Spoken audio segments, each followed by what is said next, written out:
میں تو آپ حضرات سے ایک درخواست کرتا ہوں، میں آپ سے کچھ ہدیہ لینے آیا ہوں، مجھے ہدیہ دو گے بھائی؟ دیکھو آواز ڈھیلی پڑ گئی، ارے ہدیہ دو گے کہ نہیں دو گے؟ دیکھو ہم چندہ نہیں مانگتے، میرا کوئی مدرسہ نہیں ہے، کوئی چندہ نہیں مانگتا، لیکن ہدیہ ضرور مانگتا ہوں، دو گے بھائی بتاؤ؟ بس میری درخواست یہ ہے کہ جب بھی میرے سبق سنو یا جب بھی میرے بیانات سنو، میرے لیے دعا کر دینا، اتنا تو کرو گے کہ نہیں؟ ایک بات یہ ہوگی۔ دوسری بات یہ ہے کہ میں آپ کو ہدیہ دینے آیا ہوں، 10 مرتبہ سورہ اخلاص پڑھ لو تو جنت کے اندر ایک محل تیار ہو جاتا ہے۔ آج کل میرے شاگردوں کو کہتا ہوں 313 مرتبہ سورہ اخلاص پڑھنے کی عادت ڈالو، 31 بنگلے جنت میں تیار ہو جائیں گے انشاءاللہ،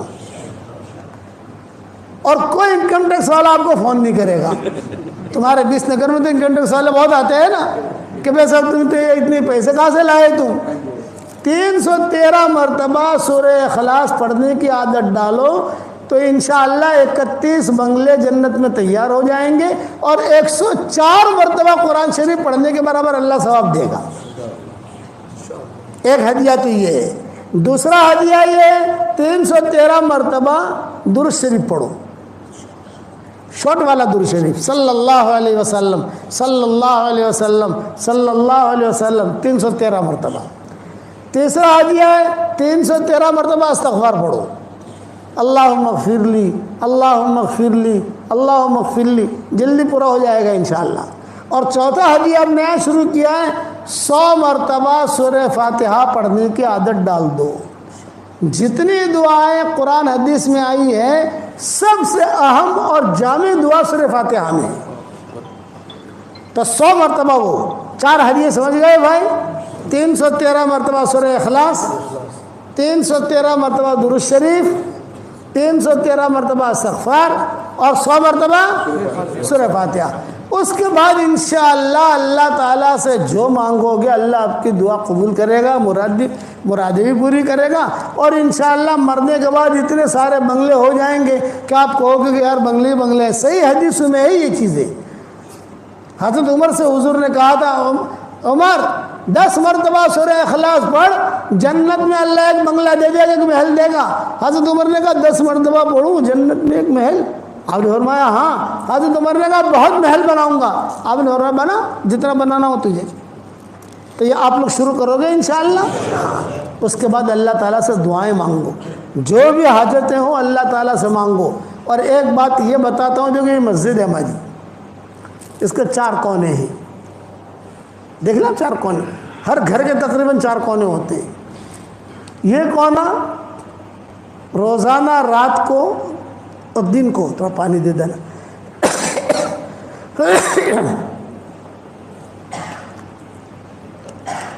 ایک مرتبہ صبح، ایک مرتبہ رات کو آیت الکرسی پڑھ کے دم کر دو، پھر وہاں آیت الکرسی پڑھ کے دم کر دو، پھر یہاں آیت الکرسی پڑھ کے دم کر دو، پھر یہاں آیت الکرسی پڑھ کے دم کر دو، تو انشاءاللہ یہ جادو، جنات، یہ سارے کے سارے حسد وسد سب ختم ہو جائے گا، اور انشاءاللہ اللہ تعالیٰ پیسہ بھی بہت دے گا، حلال مال۔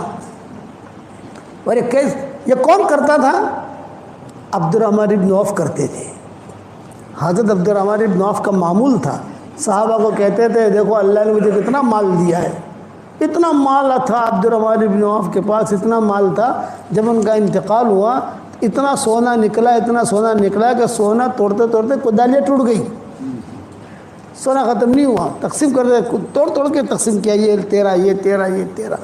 بولتے تھے یہ برکت ہے آیت الکرسی کی، ان کا معمول تھا یہ میں نے میری کتاب بکھرے موتی میں حوالوں کے ساتھ لکھ دیا ہے، وہاں دیکھ لینا۔ اب تو حوالے مجھے یاد نہیں، میں میری کتاب کا حوالہ تو دے سکتا ہوں کہ میں نے وہاں لکھا ہے، دیکھنا، یہ بھی کرو تو انشاءاللہ۔ آج کل گھروں میں جو لڑائیاں ہوتی ہیں یہ لڑائیاں دور ہو جائیں گی، گھروں میں جو پریشانیاں ہوتی ہیں۔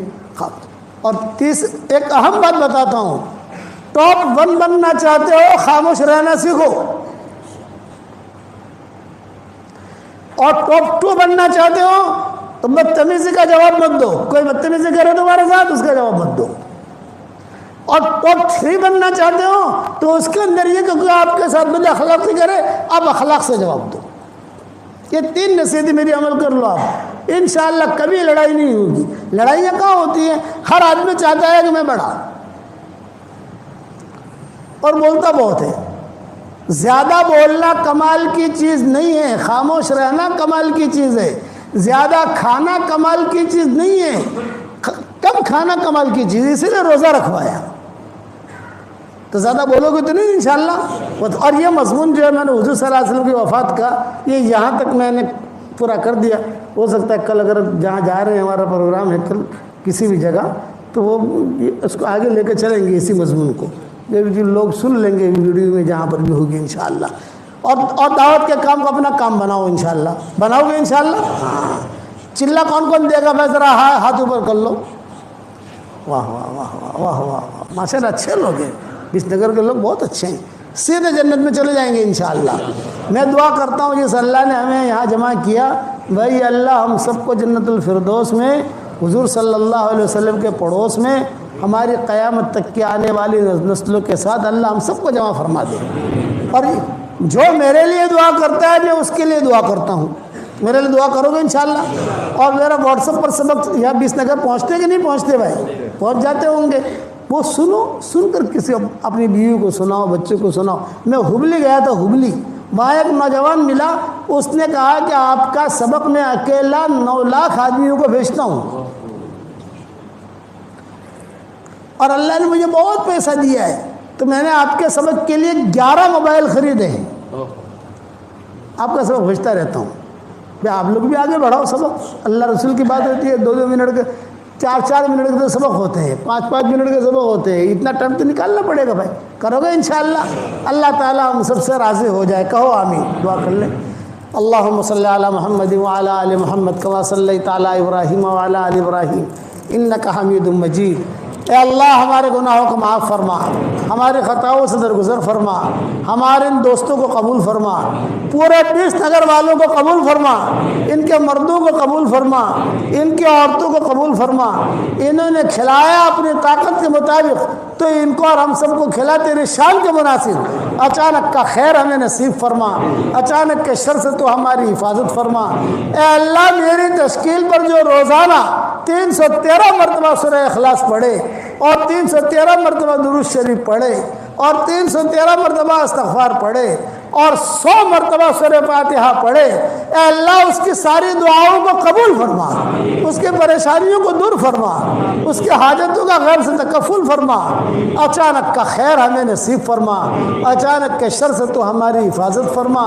ہمارا کھویا ہوا دین واپس دے دے، ہمارا کھویا ہوا قرآن واپس دے دے، ہماری کھوئی ہوئی عزتیں واپس دے دے۔ میری اس دعا پر دنیا بھر میں جہاں کہیں آمین کہی جائے، اس کے جائز مرادوں کو پوری فرما اور ان کی پریشانیوں کو دور فرما۔ اے اللہ جس نے بھی مجھے دعاؤں کے لیے کہا ہو، دعاؤں کے لیے خطوط میں لکھا ہو، جن کا ہم پر کسی قسم کا حق اور احسان ہو، یا جو مجھے اپنی دعاؤں میں یاد کرتے رہتے ہوں، مائیں بہنیں مجھے اپنی دعاؤں میں یاد کرتی رہتی ہوں، میری ساری دعاؤں میں ان کا پورا پورا حصہ نصیب فرما۔ اے اللہ جو مانگا وہ عطا فرما، مانگنے سے رہ گیا وہ عطا فرما۔ ہواؤں کے ساتھ جو خیریں آتی ہے وہ خیریں ہمارے لیے مقدر فرما، اور ہواؤں کے ساتھ جو برائیاں آتی ہیں ان برائیوں سے تو ہماری حفاظت فرما۔ اے اللہ میری دعا پر آمین کہنے والے، آمین کہنے والیاں بہت دنیا میں موجود ہیں، ان کے جائز مرادوں کو آپ جانتے ہیں، عافیت سے ان کے جائز مرادوں کو پوری فرما کر اس میں خیر کی شکلیں اور صورتیں پیدا فرما۔ اور جس کرم سے آپ نے ہمیں یہاں جمع کیا ہے، تیرے اسی کرم سے جنت الفردوس میں، تیرے نبی کے پڑوس میں، ہماری قیامت تک کی آنے والی نسلوں کے ساتھ تو ہم سب کو جمع فرما دے، اور اپنے فضل و کرم سے ہماری دعاؤں کو قبول فرما۔ سبحان ربک رب العزت عما یصفون وسلام علی المرسلین والحمد للہ رب العالمین۔ یہاں امام صاحب کون ہیں؟ چھٹی پر گئے ہیں، یعنی کتنے امام ہیں یہاں پر؟ نہ نہیں، امام کون ہے؟ کتنے ہیں؟ 8 امام؟ اس مسجد کا امام کتنا ہے؟ چھٹی پر گئے نا؟ تو دیکھو میری عادت ہے میں جہاں پر بھی جاتا ہوں وہاں امام کو اور مؤذن کو میری ایک برکت والی تسبیح دیتا ہوں. یہ میری تسبیح ہے، اس کا نام ہے جاندار، شاندار، مالدار، دیندار، ایماندار. کتنا نام ہے بھائی؟ 5. اب ظاہر بات ہے کہ سب لوگوں کو تو میں نہیں دے سکتا. جس مسجد میں گیا تو اس مسجد کا امام اور مؤذن وہ حقدار ہے، اور باقی جس کے گھر میں ٹھہرا مہمان بنا میرا میزبان اس کو دیتا ہوں. ایک تصویر اور دے دو، یہ تصویر الطف بھائی آپ پہنچا دینا، یہ لو، اور ان کو دے دینا. بولے نوٹری بہت لگے گی، یہ بھی کہہ دینا. برکتی ہے تصویر انشاءاللہ، ٹھیک ہے. اور آپ لوگوں کو میں سلام کر لوں، اب مجھے سلام کا جواب دے دو. السلام علیکم ورحمۃ اللہ وبرکاتہ. اللہ علیہ وعلی آلہ واصحابہ وبارک وسلم تسلیما کثیرا کثیرا. اما بعد فاعوذ باللہ من الشیطان الرجیم. بسم اللہ الرحمن الرحیم. یا ایہا الذین آمنوا اذکروا اللہ ذکرا کثیرا وسبحوہ بکرة واصیلا. هو الذی یصلی علیکم وملائکتہ لیخرجکم من الظلمات الی النور وکان بالمؤمنین رحیما. تحیتهم یوم یلقونہ سلام وأعد لهم أجرا کریما. یا ایہا النبی انا ارسلناک شاہدا ومبشرا ونذیرا وداعیا الی اللہ بإذنہ وسراجا منیرا. وبشر المؤمنین بأن لهم من اللہ فضلا کبیرا. ولا تطع الكافرین والمنافقین ودع أذاهم وتوکل علی اللہ وکفی باللہ وکیلا. صدق اللہ العظیم. قابل احترام بھائیوں، دوستو، بزرگوں، پیدل حج کرنا یہ بہت آسان ہے. پیدل جماعت میں سال لگانا یہ بہت آسان ہے. عمرہ کرنا یہ بہت آسان ہے. مسجد بنانا یہ بھی بہت آسان ہے. مدرسے بنانا یہ بھی بہت آسان ہے. پڑھنا پڑھانا، بیان کرنا، گشت کرنا یہ چیزیں آسان ہیں. لیکن اپنے دل کو صاف رکھنا یہ بہت مشکل ہے. گھر جا کر اسے سوچنا میں نے کیا کہا ہے. جب تنہائی میں آپ جاؤ نا گھر، بالکل ذہن فارغ ہو، تو سوچنا کہ مولوی صاحب نے کیا بات کہہ دی. اب یہ ہمارے سارے دین کے جتنے معاملات ہیں وہ آسان ہیں، کوئی مشکل نہیں ہے. مسجد بنانا بھی آسان ہے. پیدل جماعت میں زیادہ سے زیادہ آدمی سال لگائے گا. کتنا لگائے گا؟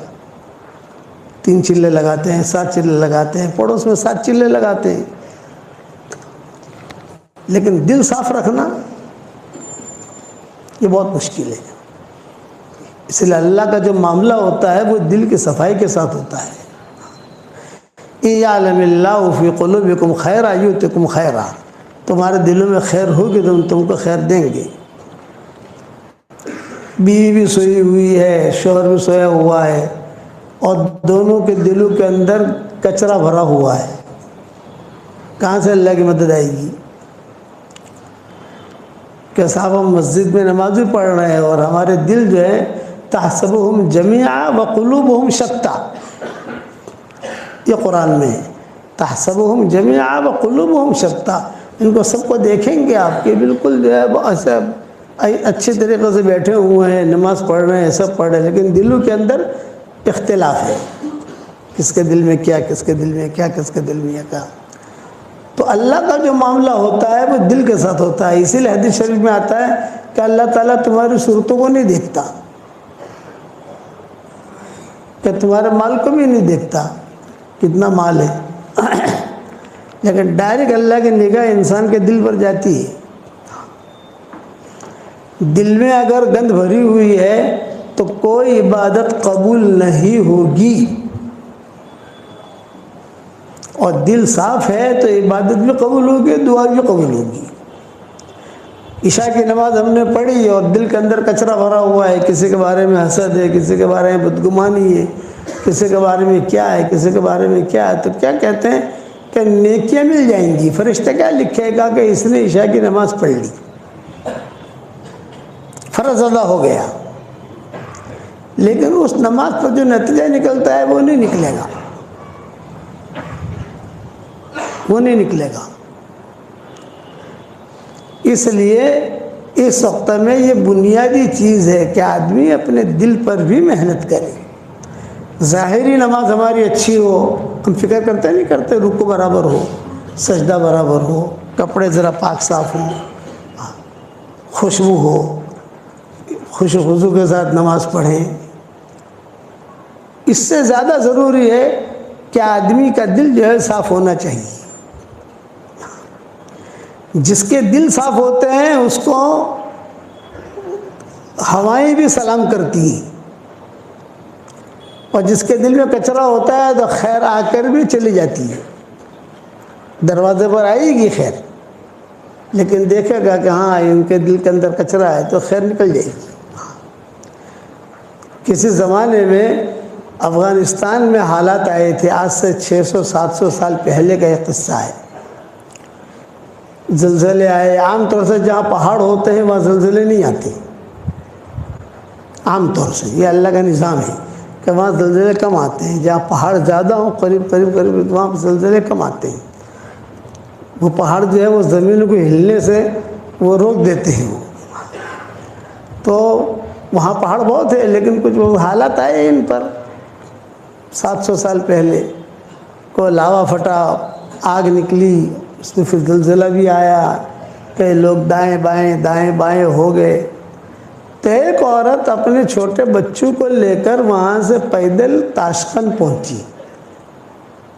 یہ سب بارڈریں ملی ہوئی ہیں، تاجکستان، ازبکستان، تاشقند، سمرقند، بخارا، ترمیز، نسائی، امام نسائی جہاں کے تھے، یہ ساری بارڈریں جو ہیں ملتی ہیں. وہ بچ گئی ایک عورت اپنے بچوں کو لے کر. اس کا شوہر انتقال ہو گیا، اس کے ماں باپ مر گئے، بھائی بہن مر گئے. ابھی جان بچا کر اللہ حفاظت فرمائے. اس کو کہتے ہیں بوائق دہر،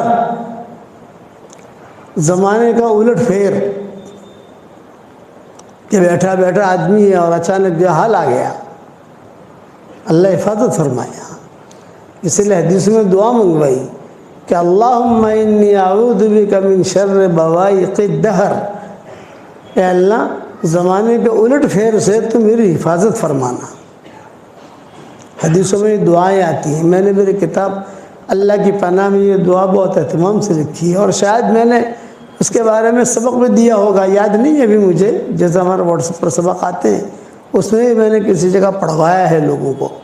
تو یہ عورت چلتے چلتے اپنے جان بچا کر، بچوں کی جان بچا کر، میں کس پر سنا رہا ہوں یہ قصہ؟ دل کی صفائی. میرے والد صاحب رحمۃ اللہ علیہ فرماتے تھے کہ ایک مشرک ہے، اگر اس کا بھی دل صاف ہوگا نا تو سب سے پہلے اللہ اس کو ہدایت دے دے گا.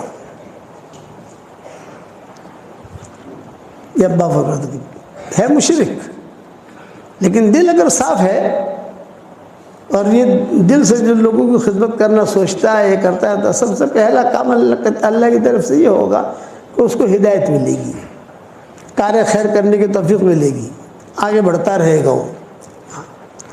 تو یہ لڑکی بیچاری پہنچی تاشقند اپنے بچوں کو لے کر. تو امیر تاشقند جو تھا یہ مسلمان تھا.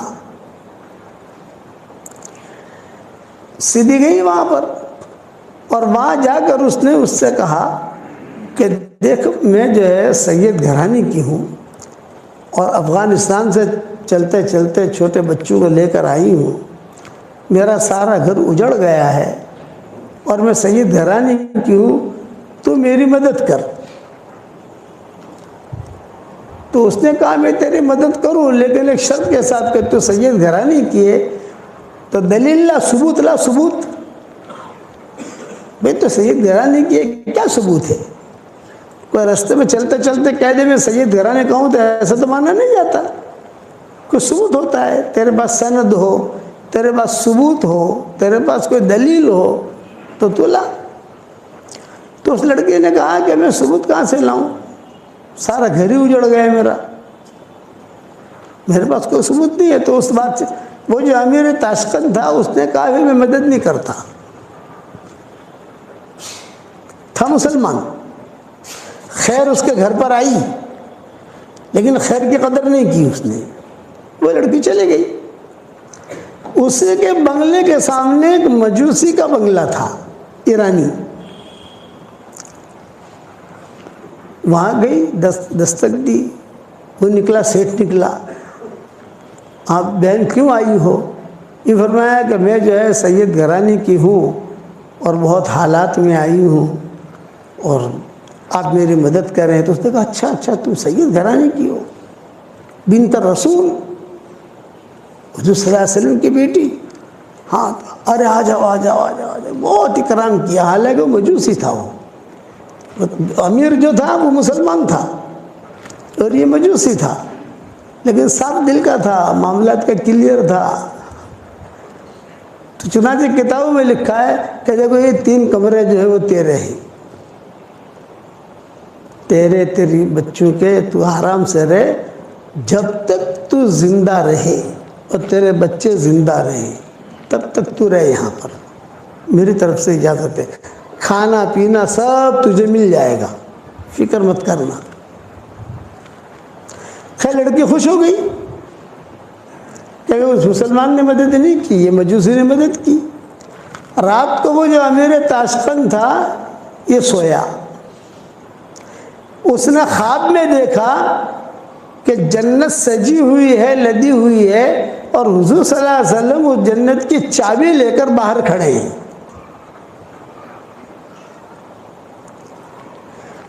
تو یہ امیر تاشقند جو مسلمان تھے گئے، کہا السلام علیکم یا رسول اللہ، آپ نے کہا وعلیکم السلام، تو یہ چابی کس کی ہے جنت کی؟ تو آپ نے کہا مومن کی ہے، مومن کی۔ تو اس نے کہا میں بھی مومن ہوں۔ تو آپ نے کہا اچھا تو مومن ہے، دلیل لا، ثبوت لا، ثبوت، سند، کیا دلیل ہے کہ تو مومن ہے؟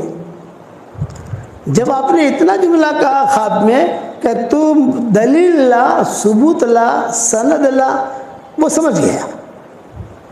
پھر حضور صلی اللہ علیہ وسلم نے ڈانٹا اس کو خواب میں، میری بیٹی تیرے پاس آئی تھی اور کہا میں سید گھرانے کی ہوں، اور تو نے دلیل مانگی، ثبوت مانگا، سند مانگی، اور تو نے اس کی مدد نہیں کی، تو میں تجھے چابی کیسے دوں؟ تو مومن ہے، دلیل لا۔ خیر وہ حضور نے جب ڈانٹا تو وہ گھبرا کر کھڑا ہو گیا، خواب اس کا پورا ہو گیا۔ اسے پتا تھا کہ یہ لڑکی گئی ہے مجوسی کے یہاں، سیدھا گیا یہ مجوسی کے یہاں اور کہا انا الملک، میں بادشاہ ہوں، یعنی یہاں کا امیر تو میں ہوں، وہ لڑکی جو تمہارے پاس آئی ہے وہاں، یہی بات کہی، یعنی ہماری سنائی نہیں، وہ تو بڑے آدمی ہیں۔ تو ساتھیوں نے کہا جو تم نے بات کہی ہے بھئی بات تقی صاحب نے فلاں جگہ کہی۔ ایک چیز دیکھی میں نے وہاں کہ دل بہت صاف، اس لیے میرا یہ جملہ گھر جا کر بھی تھوڑا سا سوچنا کہ مولوی صاحب نے کیا کہا، یہ ہر کام آسان ہے، دل کو صاف رکھنا مشکل ہے، اور اللہ کی جو مدد آتی ہے وہ دل کی صفائی کے ساتھ آتی ہے۔ انما یتقبل اللہ من المتقین، دل صاف ہوگا تو خیریں سلام کریں گی آپ کو، جیسے مجوسی کو بھی اللہ نے ہدایت دے دی، دل صاف تھا اس کا، ہدایت مل گئی اس کو۔ اور جو مسلمان تھا بادشاہ، اور جس کا تعلق بھی بڑے بڑے لوگوں سے، لیکن دل میں کچرا بھرا ہوا تھا، تو اللہ نے اسے محروم کر دیا۔ پوری سیرت میں آپ کو یہ قصے ملیں گے، پوری سیرت میں۔ تو فیل ابن عمرو الدوسی تھے، ان کا دل بہت صاف تھا، بہت بڑے شاعر تھے، قبیلے بنی دوس، حضرت ابو ہریرہ اسی قبیلے کی تھی رضی اللہ تعالیٰ عنہ. یہ جب مکہ مکرمہ آئے تو مکہ مکرمہ یہ آئے حضور صلی اللہ علیہ وسلم سے ملنے نہیں آئی تھی. جیسے مشرکین مکہ آتے تھے مکہ مکرمہ عمرے کے لیے آتے تھے, طواف کرتے تھے, شرابیں پیتے تھے اور آ کر وہاں زمزم کا پانی پیتے تھے, اپنے اعتبار سے دعائیں مانگتے تھے, پھر چلے جاتے تھے. وہ اس اعتبار سے آئی تھی طفیل بن عمرو الدوسی. تو مشرکین مکہ کو پتہ چلا کہ طفیل آئے ہیں, طفیل آئے ہیں. بہت ہمارے علامہ اقبال کے سب معروف ہیں کہ علامہ اقبال کے اشعار, علامہ اقبال. ویسے یہ طفیل بن عمرو الدوسی تھے. عربوں میں اچھے اچھے اشعار پڑھتے تھے تو لوگ جو ہے وہ جھوم جاتے تھے, بڑے بڑے اچھے اشعار پڑھے, بہت اچھے اشعار پڑھے, اور پڑھو اور پڑھو اور پڑھو. یہ طفیل بن عمرو الدوسی دل کے صاف, دل میں کوئی کچرا نہیں. یہ جب مکہ مکرمہ پہنچے تو مشرکین مکہ نے دیکھا کہ ارے طفیل آئے, طفیل اتنا بڑا آدمی آیا ہے, بہت لبیب. ان کو کہتے تھے طفیل بن عمرو الدوسی کان شاعرا کان لبیبا, یہ ان کا نام تھا. کان شاعرا کان لبیبا, لبیب کا مطلب یہ بہت زیادہ عقل مند. معمولی اشارہ بھی سمجھ لے. تو مشرکین مکہ نے ان کو گھیر لیا اور گھیر کر یوں کہا کہ طفیل تم یہاں مکہ میں آئے ہو, لیکن تمہیں پتہ چلنا چاہیے ایک آدمی ہے جس کا نام محمد احمد ہے, وہ اپنے آپ کو کہتا ہے میں اللہ کا نبی ہوں, تو تم جو ہے اس کی بات مت سننا. اس کی بات میں اتنا جادو ہے کہ تمہارے شہر میں جادو نہیں ہے. تم جو اشعار پڑھتے ہو اشعار میں جادو نہیں ہے, بس اس کی بات تمہارے کان میں نہ پڑے. خوفنی, حدیثوں کو جملہ خوفنی, ڈرایا مجھے, بہت ڈرایا, بہت ڈرایا, اور میں ڈر بھی گیا. انسان جو ہے یہ تو کمزور ہے نا, کسی چیز کے بارے میں کچھ کہو, یہ کہو بکری کو دیکھنا مت, بکری کو دیکھنا مت, اتنی بات تم چلاؤ تو لوگ یہ واقعہ دیکھنا چھوڑ دیں گے اس کو. انسان اثر لیتا ہے, جنات اثر نہیں لیتا. انسان جلد باز ہے, جنات جلد باز نہیں ہے. انسان جھگڑالو ہے, جنات جو جھگڑالو نہیں ہے. اسی لیے قرآن میں کہا وَكَانَ الْإِنسَانُ أَكْثَرَ شَيْءٍ جَدَلًا, انسان جھگڑالو. جنات کے بارے میں اللہ نے نہیں کہا یہ جھگڑالو ہے. وَكَانَ الْإِنسَانُ عَجُولًا, انسان جلد باز ہے. اِذَا مَسَّهُ الشَّرُّ جَزُوعًا وَإِذَا مَسَّهُ الْخَيْرُ مَنُوعًا. یہ انسان کی صفتیں بیان کی ہیں, جناتوں کی صفت بیان نہیں کی کہ ان کے یہاں جلد بازی نہیں ملے گی, ان کے یہاں جھگڑا نہیں ملے گا. بتھم بتھا تھوڑی بہت تو ہوگی, لیکن ہماری طرح جھگڑے نہیں ہوں گے کہ اس کو قتل کر دے, اس کو قتل کر دے, اس کا مال ہڑپ کر جاوے, اس کا مال ہڑپ کر جاوے. یہ چیز نہیں, اپنی زندگی گزاریں گے وہ. تو یہ انسان کے بارے میں کہا وَكَانَ الْإِنسَانُ أَكْثَرَ شَيْءٍ جَدَلًا. ان لوگوں نے جو مکہ والوں اتنا ڈرایا. تو طفیل بن عمرو الدوسی کہتے تھے کہ مجھے اتنا ڈرایا یار, میں نے کبھی کسی کی برائی اتنی سنی نہیں جتنے انہوں نے حضور کے کیے. اور پھر اتفاق ایسا ہوا کہ حضور صلی اللہ علیہ وسلم تشریف لائے حرم میں اور آپ نے نماز کی نیت باندھ دی. تو مشرکین مکہ نے کہا دیکھ وہ کھڑے ہیں, وہ ہے محمد, وہ بات مت سننا, وہ کھڑے دیکھ. اب میں اتنا ڈرا, میں نے کہا مجھے روئی لا کر دو کہیں سے, روئی طواف کرنا ہے. تو وہ طواف کرنا ہے تو مجھے جو ان کی تم لوگوں نے ڈرایا ہے کہ اس کی بات تیرے کان میں نہیں پڑے, تیرے کان میں اگر اس کی بات پڑ گئی یا اس کی کوئی آواز پڑ گئی تو گیا. تو طفیل بن عمرو الدوسی کہتے تھے میں نے روئی لی اور روئی لے کر اپنے دونوں کانوں میں ڈالی اور میں نے بیت اللہ کا طواف شروع کیا. خدا کا کرنا, بیت اللہ کا طواف شروع کیا. تو حضور صلی اللہ علیہ وسلم جہاں نماز پڑھتے تھے وہاں قریب جب پہنچتا تو زور سے ہوا آتی اور وہ ہوا دونوں روئی نکالتی تھی. 7 چکروں میں ایسا ہوا کہ جہاں قریب جاؤں تو دونوں روئی جو ہے وہ ہوا نکال دے, اور حضور کے قریب سے گزروں تو کچھ نہ کچھ سمجھ گئے نا, آواز کان میں پڑ جاوے. اور بھاگ کر جا کر روئی لوں، پھر سے ٹھوسوں یہ کروں، لیکن جہاں حضور کے قریب جاؤں تیز ہوا آوے اور ہوا جو ہے وہ ہوا آ کر فوراً روئی نکل جائے۔ تو میں نے یہ سوچا، طفیل بن عمرو الدوسی کہتے تھے صاف دل کے آدمی تھے، کچرا نہیں تھا۔ آج آپ لوگ نیت کرو کہ ہمیں ہمارے دلوں کو صاف رکھنا ہے، اور بہت تنہائی میں بیٹھ کر یہ میرا مضمون سوچنا کہ پیدل جماعت میں وقت لگانا بھی آسان ہے، اور پیر کے پاس جانا بھی آسان ہے، مرید بننا بھی آسان ہے، مرید بنانا بھی آسان ہے، قرآن پڑھنا بھی آسان ہے، پیدل حج کرنا بھی آسان ہے، زکوٰۃ نکالنا بھی آسان ہے، لیکن دل کو صاف رکھنا یہ کڑا امتحان ہے، بہت سخت امتحان ہے۔ اذ ختم اللہ علی قلوبہم وعلی سمعہم وعلی ابصارہم غشاوہ، پہلے دل لائے، فی قلوبہم مرض فزادہم اللہ مرضا، دلوں کے اندر بیماریاں تھی تو بیماری کو اللہ نے اور بڑھا دیا۔ تو طفیل بن عمرو الدوسی کہتے تھے میں نے جب توب پورا کر لیا تو میرے دل میں یہ بات آئی کہ یار طفیل تو بہت بڑا شاعر ہے، لبیب ہے، سمجھدار ہے، ذرا محمد سے بات تو کرو۔ بیٹھ گئے حضور کے پاس، اور حضور صلی اللہ علیہ وسلم سے کہا کہ آپ کون ہیں، کیا چاہتے ہیں آپ کے گھر والے، آپ کے سب رشتہ دار یہ سارے کے سارے آپ کی مخالفت کرتے ہیں۔ آپ نے فرمایا میں کچھ نہیں چاہتا۔ حضور صلی اللہ علیہ وسلم نے قرآن کی آیتیں پڑھنی شروع کی۔ قرآن تو قرآن ہے، قرآن ایسا کلام ہے کہ جس کا دل صاف ہوگا تو ڈائریکٹ دل پر اثر کرے گا، اور جس کے دل میں کچرا ہوگا وہ اس کا دل اثر کرے گا ہی نہیں۔ قرآن کا کوئی اثر نہیں ہوگا اس پر۔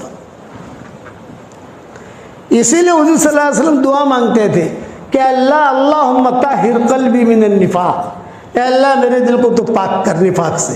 اور نبی منافق ہو سکتا ہے بھائی؟ اسے دعا مانگتے تھے کہ اللہم طہر قلبی من النفاق اللہم انی اسألک قلبا سلیما۔ آپ نے فرمایا جب لوگ مال بہت جمع کریں نا، یہ صحیح حدیثوں میں آتا ہے، صورت میں آج کل مال بہت آ رہا ہے نا بھائی، ارے ہاں تو کہو یار، کتنا ہم کو بھی تو انداز لگتا ہے، ہم گلی میں داخل ہوتے ہیں سمجھ جاتے ہیں کتنا اوپر جا رہا ہے کتنا نیچے آ رہا ہے، ساری دنیا میں جاتے ہیں۔ تو جب مال لوگ بہت جمع کریں تو اللہ تعالیٰ سے دل کی صفائی مانگو، اللہم انی اسألک قلبا سلیما۔ لمبی حدیث ہے، اس کا ایک ٹکڑا میں نے کہہ دیا کہ اللہم انی اسألک قلبا سلیما۔ الا من اتى اللہ بقلب سلیم، قرآن میں اذ جاء ربہ بقلب سلیم۔ تو یہ طفیل بن عمرو الدوسی جو تھے یہ قلب سلیم والے تھے۔ حضور صلی اللہ علیہ وسلم نے کچھ نہیں کہا، حضور نے قرآن کی آیتیں پڑھی، بس جہاں حضور نے قرآن کی آیتیں پڑھی تو پہلے یوں دیکھتے تھے حضور کو، اور یوں جو ہے حضور قرآن کی آیت پڑھتے گئے آہستہ آہستہ آہستہ آہستہ، ان کی نگاہیں نیچے ہوتی گئی۔ یہ پہلے پاؤں پھیلا کر بیٹھے تھے، بعد میں پاؤں جو ہے سکڑ لیے، قرآن ہے۔ تو پھر حضور صلی اللہ علیہ وسلم سے پوچھا تھا آپ چاہتے کیا؟